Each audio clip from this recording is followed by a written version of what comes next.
12, I remember walking down the hallway after school, backpack slung low, shoes squeaking against the tiles, and head full of doubts. Everyone around me seemed to know exactly who they wanted to be: the artist, the athlete, the genius, and there I was, somewhere in between, trying to figure out where I fit in. That day, a teacher stopped and asked me, "What do you want to do?" And without even thinking, I replied, "I don't know yet, but I want to start something." I didn't know what that something was, but that statement, that one uncertain moment, became the match that started my spark. A few days later, my teacher was telling me about how a student from a nearby school started an intra club that has now grown to something big, a place where students get together to share ideas and creativity. And it struck me, why can't I be the one to start something like that here in my school? The thought wouldn't leave my head for days. It wasn't about being the best or doing something huge. It was just about trying. So I did. I did what any clueless yet curious kid would do. I started a club. No big movements, no big strategies. Just a bunch of random ideas, some paper posters, and blind enthusiasm. I still remember the first meeting, only 3 people showed up. And one of them was my best friend, who honestly felt bad for me. And yet, we sat in the classroom discussing about ideas that made no sense. Even after only 3 people showing up, something inside me still flickered. A spark. A spark that said, "This isn't about the numbers, it's about the feeling, the joy of starting something new that didn't exist before." And that day I realized sparks rarely begin with confidence.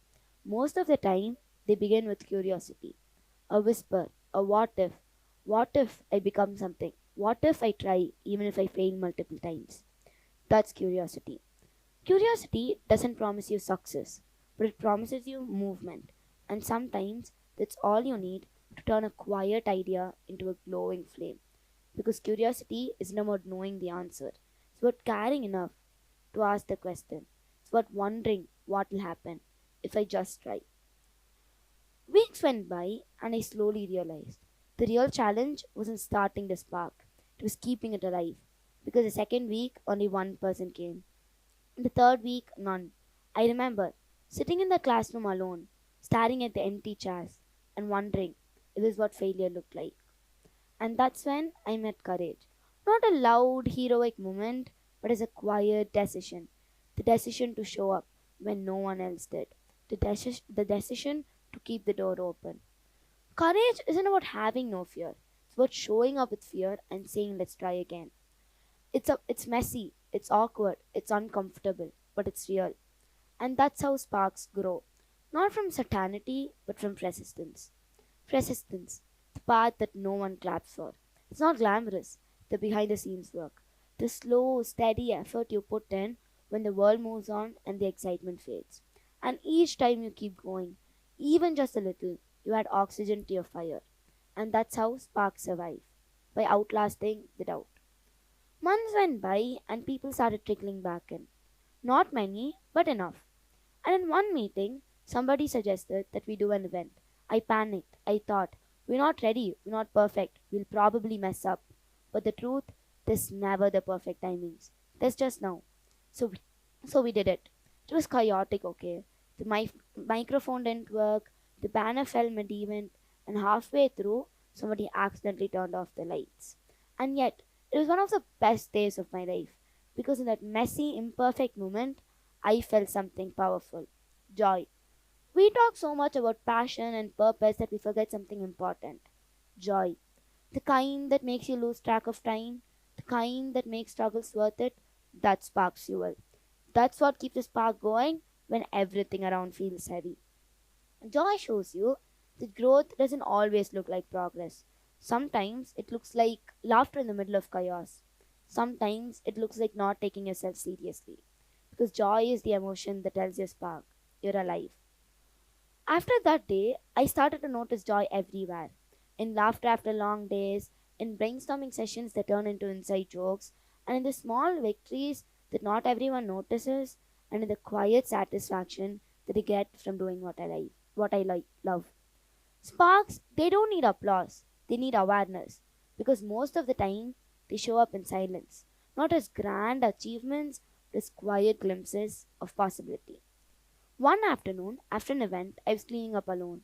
The classroom was a mess. Papers everywhere, chairs scattered, but on the blackboard, something small was doodled. It said, "This club makes me feel like I belong." And that one line made me realize sparks, they don't just light your own path, they light someone else's too.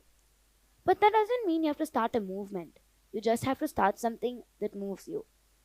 That day, I also realized something else. Sparks spread the fastest through connection. When you open the space for others to bring in their own energy, their own ideas, their own creativity, you give the way for them to light the spark. And that's when sparks are no longer sparks.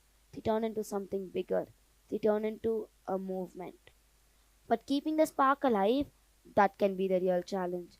Life gets noisy, world gets heavy. With deadlines, expectations, and due dates, a spark can feel small, quiet, almost invisible. But that's okay, because sparks don't just fade because of failure. Sometimes they fall asleep under the weight of routine. And when that happens, you have to step back, take a breath, and find your why again. There was this period where everything felt demanding in a quiet, persistent way. Not overwhelming exactly, but just steady pressure. The kind that asks you to stay present even when you're tired. Every day required something different. A little more patience, a little more discipline, a little more belief that the efforts you were putting in actually mattered. Somewhere in that process, I learned something important. That real growth isn't flashy, it's subtle. It builds itself through the ordinary days. The days where you choose to keep going. The days where you show up even without motivation. The days where you hold yourself accountable simply because you said you would. Those small, consistent moments slowly become the quiet architecture of who you're becoming. They shape you in ways you don't notice at first. And one day, when you look back, you realize those ordinary days weren't so ordinary at all. They were preparing you, strengthening you, and shaping a version of you that only consistency can build. Stillness doesn't mean your spark is gone, it means it's gathering strength. And when you choose to start it again, when you light that match once more, it'll burn brighter than ever. Because the sparks that survive stillness, it's unshakable. And maybe that's what life is, right? A constant process of starting, pausing, and reigniting.